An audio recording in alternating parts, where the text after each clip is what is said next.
जनकपुरी घटना पर पुलिस ने एफआईआर दर्ज कर ली है। दरअसल 25 साल के युवक के गड्ढे में गिरने से मौत हुई थी और अब इस पूरे मामले में पुलिस ने एक्शन लिया है।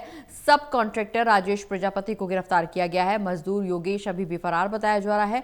यूपी में पुलिस की तरफ से छापेमारी जारी है। तो बड़ी खबर आपको बता दें, जहां हाल ही में दिल्ली के जनकपुरी में ये घटना सामने आई, जहां एक युवक की गड्ढे में गिरकर मौत हो गई। पूरे मामले को लेकर के सियासत भी देखने को मिली। हालांकि पूरे मामले में अब पुलिस ने तत्परता दिखाते हुए एफआईआर दर्ज की है और कॉन्ट्रैक्टर राजेश प्रजापति को गिरफ्तार भी किया गया है। सब कॉन्ट्रैक्टर राजेश प्रजापति को गिरफ्तार किया गया है। मजदूर योगेश अभी भी फरार बताया जा रहा है, जिसकी तलाशी के लिए छापेमारी की जा रही है।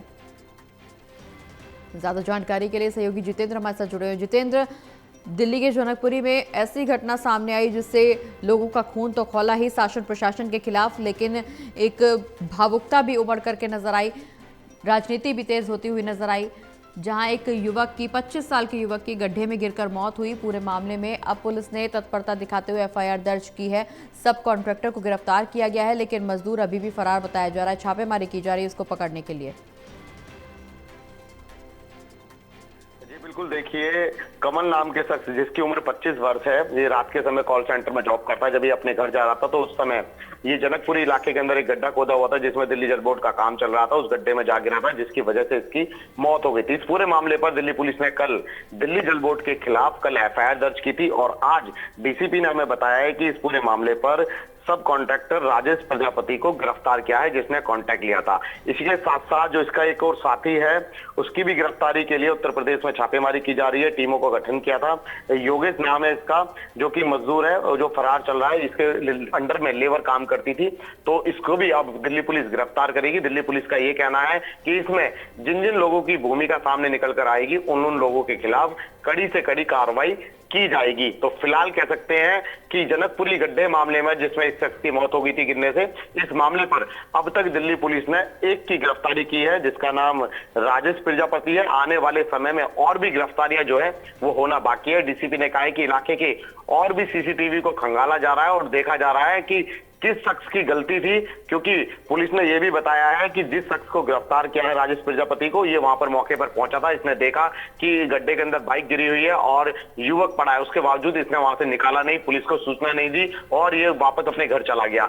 तो कह सकते हैं कि जानबूझ करके इसने शख्स को नहीं निकाला, जिसके चलते पुलिस ने इस पूरे मामले पर एफआईआर दर्ज की थी और ये गिरफ्तारी भी इसी वजह से की गई है। पुलिस का कहना है कि आने वाले समय में और भी गिरफ्तारी होनी संभव है। जी बिल्कुल जितेंद्र, हालांकि पुलिस की तरफ से गिरफ्तारियों की संभावनाएं जताई जा रही है, लेकिन सियासत भी तेज है। आम आदमी पार्टी का लगातार पुलिस पर भी आरोप कि जो मृतक युवक है उसके परिजन, उसके दोस्त लगातार कई थानों के चक्कर काटते रहे, लेकिन किसी भी पुलिस थाने में पुलिस वालों ने एफआईआर दर्ज नहीं की। तो पुलिस की भूमिका खुद संदिग्ध है, खुद सवालों के घेरे में है। ऐसे में पुलिस की तरफ से जो कार्रवाई का आश्वासन दिया जा रहा है, इस पर कितना भरोसा किया जा सकता है? बिल्कुल, देखिए, पीड़ित परिवार का साफ तौर पर यह कहना है कि वो दिल्ली के कई थानों के अंदर जा करके वो चक्कर काटते रहे, क्योंकि 11:30 बजे के आसपास उनकी जो बात है वो कमल से हुई थी और कमल का ये कहना था कि वो जनकपुरी के आसपास पहुंच चुका है और 15 से 10 मिनट में वो घर पहुंच जाएगा। लेकिन 10 से 15 मिनट बाद ही उसका फोन बंद हो गया, जिसके बाद जो परिवार वाले थे वो लगातार उसे ढूंढने के लिए थाने के चक्कर काटते रहे और पुलिस से गुहार लगाते रहे कि उसके फोन को ट्रेस किया जाए, क्योंकि वो जब भी ऑफिस से आता था तो घर वालों से बात करते हुए आता था और टाइम से घर पहुंच जाता था। तो ऐसे में जिस दिन वो घर नहीं पहुंचा तो आशंका जताई जा रही थी कि कोई ना कोई हादसा जरूर हुआ है, जिसके चलते समय रहते पूरा परिवार जो है पीड़ित का, मृतक का, वो थाने के चक्कर काट रहा था, लेकिन पुलिस वालों ने उनकी मदद नहीं की। ऐसा आरोप जो है वो पीड़ित परिवार की तरफ से लगाया गया है। लेकिन डीसीपी का कहना है कि जब पुलिस कर्मियों के पास इसका परिवार आया था तो पुलिस वाले खुद 2 से ढाई घंटे तक इनके साथ गए थे और ढूंढने के लिए निकले थे। लेकिन सवाल ये खड़ा होता है कि अगर पुलिस वाले ढूंढने के लिए निकले थे तो उसके फोन को ट्रेस क्यों नहीं किया गया, लोकेशन को क्यों ट्रेस नहीं किया गया? क्योंकि पुलिस के हाथ में ये पावर होती है। अगर पुलिस उसके फोन को ट्रेस करती तो शायद वो वहां पर मौके पर उसी समय पर, जिस समय गाड़ी गिरी थी उस समय पर वो वहां पर लड़का जो है वो मिल जाता। लेकिन पुलिस का ये कहना है कि 2.5 घंटे तक वो पुलिस वाले वहां ढूंढने के लिए निकले थे। लेकिन पीड़ित परिवार का ये कहना है कि उन्होंने 4 से 5 पुलिस थानों के चक्कर काटे, लेकिन पुलिस ने उनका साथ नहीं दिया, बल्कि पुलिस ने ये कह दिया कि सिर्फ आपका बेटा गुम नहीं हुआ है, बल्कि देश में रोज पता नहीं कितने लोग गायब होते हैं।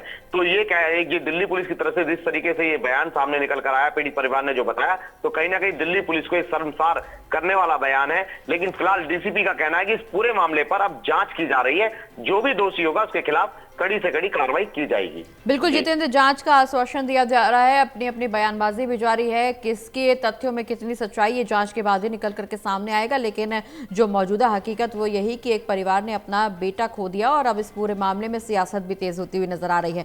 बहुत बहुत शुक्रिया जितेंद्र, ये तमाम जानकारी दर्शकों तक पहुंचाने के लिए।